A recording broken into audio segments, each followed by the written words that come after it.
दोहा में वज़ीर-ए-आज़म शहबाज शरीफ जी कतर के अमीर शेख तमीम बिन हमद अल सानी से मुलाकात। वज़ीर-ए-आज़म शहबाज शरीफ दोहा ते इसराइली हमले की मज़म्मत कंदे कतर की खुद मुख्तियारी और इलाक़ाई सलामती की भञकड़ी करार दिनो। शहबाज शरीफ चयो त पाकिस्तान की क़यादत और आवाम के हमले ते सख्त गणती है। पाकिस्तान कतर से गॾु आहे। विच ओभर में इसराइल की जारियत के रोकणो पवंदो। मुसलमानन के इतिहाद की ज़रूरत है। कतर के अमीर यकजहती जो इज़हार करण ते वज़ीर-ए-आज़म शहबाज शरीफ जा थोरा मञिया। मुलाकात दौरान ॿिन्ही अॻवाननि जो इलाक़ाई अमन के हथी ॾियणु, आलमी कानून की पासदारी और फ़लस्तीनी अवाम के जायज़ हक़नि की हिमायत में एक जहिड़ाई बरक़रार रखण ते इतफ़ाक़ कयो। ॿिन्ही मुल्कनि विच में लाॻापन और ख़िते में अमन लाइ गॾियल अज़म जो भी अहद। वज़ीर-ए-आज़म शहबाज शरीफ एक ॾींहं के दौरे ते दोहा पहुतो। इसहाक डार, ख्वाजा आसिफ, अता तारड़ और तारिक फातमी भी वज़ीर-ए-आज़म सां गॾु आहिनि। सऊदी वली अहद शहज़ादा मोहम्मद बिन सलमान जा भी अॼु दोहा पहुचण जा इम्कान। UAE जो सदर शेख मोहम्मद बिन ज़ैदुल नहयान भी कतर पहुंची वियो। ॿ ॾींहं अॻु इसराइल पारां कतर ते हवाई हमला कया विया हुआ। हमास के अॻवान खलील अल हया के पुट और मुआविन समेत 6 ॼणा शहीद थी विया। कतर के वज़ीर-ए-आज़म शेख मोहम्मद बिन अब्दुल रहमान इसराइल के हमलन ते रद्दअमल ॾींदे चयो आहे त यरग़मालिन की आज़ादी की उम्मीद ख़त्म थी वई। पंजनद हेड वर्क्स वट पानी बरक़रार 6 लाख क्यूसेक खां वधी विया। एक भेरो बीहर वॾी बोट डिक्लेयर। पंजनद हेड वट पानी बरक़रार 6,60,350 क्यूसेक रिकॉर्ड। गुड्डू बैराज वट पानी के वकरन में मुसलसल वाध। मथां वकरो 5,06,433 क्यूसेक और हेठां वकरो 4,75,970 क्यूसेक रिकॉर्ड। सखर बैराज वट विचोली बोट बरक़रार। मथां वकरो 4,40,970 क्यूसेक रिकॉर्ड। हेठां वकरो 4,12,735 क्यूसेक रिकॉर्ड। कोठड़ी बैराज वट नंढी बोट बरक़रार। मथां वकरो 2,58,004 क्यूसेक और हेठां वकरो 2,54,354 क्यूसेक रिकॉर्ड किया वियो। कादरपुर शैंकबंद भरिसां ज़मींदारी बंद टुटण सबबि 20 ॻोठ पानी हेठि अची विया। ठारूशाह भरिसां ज़मींदारी बंद टुटण सबबि ॻोठ उमर सहतो और ॿियनि ॻोठनि में पानी दाख़िल। चनाब दरिया जो वॾो वहकिरो मुल्तान शहर तरफ़ तेज़ी से वधण लगो। जलालपुर पीरवाला शहर के बचाइण लाइ उच्च शरीफ रोड के कट लगायो वियो। बहावल नगर में चक संतिका जो हिफ़ाज़ती बंद टुटण सबबि केतराई ॻोठ बुॾी विया। कबीरवाला में भी माई सफ़ूरा बंद में घारो लगण सबबि 46 ॻोठ बुॾी विया। रहीम यार खान के इलाक़े चाचणा शरीफ वट सिंधु दरिया में चाड़। ईंदड़ 12 कलाकनि अंदर 8 लाख क्यूसेक खां वॾो वहकिरो गुज़रण जो इम्कान।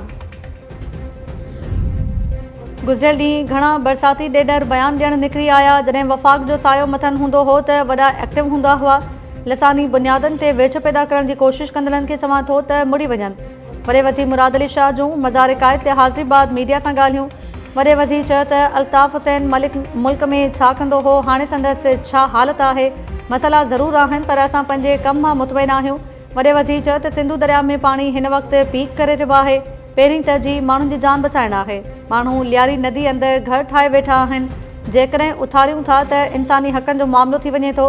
जेकॾहिं उथारियो त ॿिए हंधि आबाद करणो पवंदो। असां वटि वसीला न आहिनि, असांखे रुगो जान बचाइणी आहे। कराची जी लियारी नदी में 3 ॼणनि जा लाश हथ। तीन हटी वेझो 2 ऐं सुजानी में एक शख़्स जो लाश मिलियो। अस्पताल मुंतकिल, सुञाणप न थी सघी। 2 ॾींहं अॻु थधो डैम ओवरटॉप थियण बाद 7 ॼणा बुॾी विया हुआ। 4 ॼणनि जा लाश मिलिया हुआ। 3 ॼणनि जी ॻोल्हा जारी। बुॾी वियलनि में इक़बाल, अफ़ज़ल और नीगर कैलाश शामिल। KP जे 3 ज़िलनि में सिक्योरिटी फोर्सेस जा ऑपरेशन। भारतीय सरपरस्ती में दहशतगर्दी कंदड़ 19 ख़ारजी मारिजी विया। ISPR मूजिब 9 और 10 सितंबर ते उत्तर वज़ीरिस्तान, महमद और बनू में ऑपरेशन्स किया विया। महमद के इलाक़े गुलुनो में इंटेलिजेंस बुनियाद ते कयल ऑपरेशन में सिक्योरिटी फोर्सेस और ख़ारजी दहशतगर्दनि में शदीद फायरिंग की रेवट थी। 14 ख़ारजी दहशतगर्द मारिजी विया। उत्तर वज़ीरिस्तान के इलाक़े दता खेल में गुझे इतलाती कार्रवाई के दौरान 4 ख़ारजी मारिजी विया। बनू में मुक़ाबले दौरान एक ख़ारजी मारिजी वियो। ISPR मूजिब मारिजी ख़ारजी दहशतगर्दनि वटां हथियार और बारूदी मवाद हथ कयो वियो। मारिजी वियल दहशतगर्द भारतीय सरपरस्ती में इलाक़े अंदर दहशतगर्दी की कार्रवाई में मुलविस हुआ। ISPR मूजिब इलाक़े में वधीक ख़ारजनि की मौजूदगी के ख़दशे के नज़र में रखंदे क्लियरेंस और सैनिटाइजेशन ऑपरेशन जारी है। सिक्योरिटी फोर्सेस पाकिस्तान से भारतीय सरपरस्त दहशतगर्दी के मुकम्मल खात्मे के लिए पुरज़म है। सदर, वज़ीर-ए-आज़म और घरू वज़ीर पारां सिक्योरिटी फोर्सेस के भेटा पेश। किसने मारा ये? मामू का नाम क्या है? अजय। जो छोटी बच्ची जख्मी थी उनका बयान सामने आ चुका है। वो बता रही है कि जो बच्ची के मामू है अजय सनफ रामू, जो कि 34-35 साल उम्र बताई जा रही है उनकी, उन्होंने ये बड़ा ही अफसोसनाक वाकया जो है वो किया है और उसके बाद उन्होंने खुद को मारने की कोशिश की है, जिसमें वो क्रिटिकली इंजर हुए हैं। इसकी क्या वजूहत थी वो तो जाने वक्त के साथ सामने आएंगी। वो जो बच्ची हैं, जो जख्मी हैं, वो डिटेल बताने की पोजीशन में नहीं है। उनका भी मजीद बयान लिया जाएगा, अहले इलाका अहले मोहल्ला के मजीद बयान लिए जाएंगे और इस मामले की तह तक पहुंचे। कराची जे इलाके भिटाइयाबाद में मामे हथां 3 भाणेजियूं गला कपे क़तल। मलीर कैंट थाणे जी हद भिटाइयाबाद में जवाबदार अजय कुमार छुरियुनि जा वार करे 3 भाणेजियुनि मीना, आयशा ऐं दानिया खे क़तल करे छॾियो।